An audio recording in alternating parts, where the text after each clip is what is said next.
If they come to you with the question, who is your kind of man? What kind of man do you want? Go to them with the answer, what kind of man are you?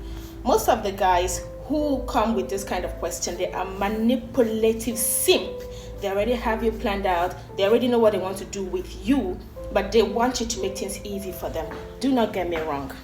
As a lady in her 30s, I'm going to tell you this. Most of the guys who would come to you with, who is your kind of man? What kind of man do you want? How do you want to be treated? What are your expectations in a relationship? They are usually men who are not interested in building any future with you. They are usually men who are interested in what is under your skirt, and they want you to make it easy for them. So they are coming to you with a whole lot of respect. They try to make it look as if they are interested in your opinion. That is manipulation, emotional manipulation. So this is going to get you to become emotionally submissive. Fall in a state of vulnerability, and you would open your mouth to tell them everything that you desire in a man. And guess what you just did? You've just been able to create a robot and computerize it to behave in a certain way. This man is going to behave exactly in the image of the kind of man you want.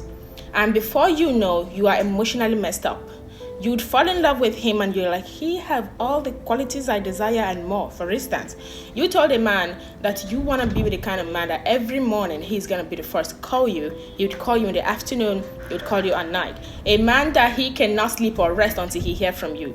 You want a man that would at least call you 3 times a day. This particular guy will be calling you 5 to 10 times a day because he want to prove a point. He want to impress you. And when he end up doing this, you're going to fall for him and you'll be like, God, is my patience finally paying up? He is all I desire in a man. That's exactly how he wants you to feel. And when you feel that way, you fall in your state of vulnerability. And immediately he knows that you've already fallen back. He is going to withdraw himself and you start doing the chasing. That is why sometime in a relationship, it will be looking to you that this guy came to me acting as if I do not agree to his proposal, he's going to die. And now I have to do the chasing. He hardly called. I have to call him. When you start doing the chasing, at this point, you are going to do every possible thing to keep him in your life. He knows exactly what he's doing. He knows that at this point, you would do anything at all to keep him in your life. Naturally, if he were to be the one doing the chasing, possibly you wouldn't have allowed him to go underneath your skirt. So he has already done his part by working on your emotion, and now it is your time to play your part. You will now find yourself visiting him in his house that you're not supposed to be in. You would call him and he would sound very rude to you, like romantically rude. Hi, you've not called me in a few days. Is everything okay? Yeah, everything is fine. I've just been busy. You good? You're like, yeah. And you'll be seeing him as a matured man. He's not matured. He's a manipulator. He exactly knows what he's doing. He knows what he's doing. And at the end of it, you would find yourself visiting him even uninvited. And when you get there, when you go to a man's house, what are you expecting? Suddenly, the same guy who has been acting very cold to you through phone, who has not been calling, you would visit him in the house and he would start smiling.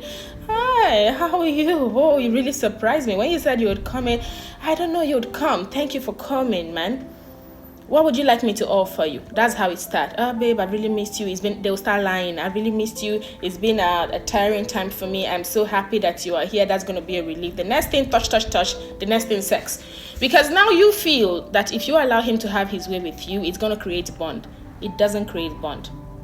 Sex don't create bond between unmarried people. Sex only creates bond between married people. Don't fall a victim. Don't do that. Stop telling guys your favorite colors, your favorite food. Sit with this. If a guy comes to you asking you, who is your kind of man? What do you want in a man? Ask him, what kind of man are you? What do you have to offer? That will be a slap on his face. You are not being rude. What kind of man are you? What do you have to offer?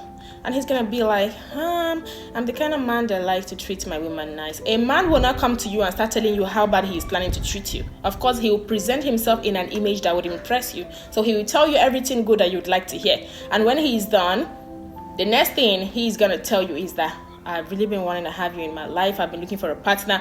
Do you people observe that these days, men don't come to women anymore with, I need a girlfriend. They now come to you with, I need a wife. This is happening because women are going through social pressure. The age of marriage, society pressure you before is like 30 and above. Now at the age of 25, you're getting pressured in the society. When are you bringing a man? When are you doing this? When are you doing that? So every lady has activated their searching horn. You are acting desperate when you see a guy.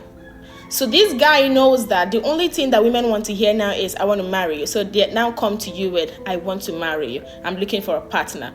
You use all your life to work to prove that you are worthy to be his wife. You are not his test. He will dump you. Wisen up.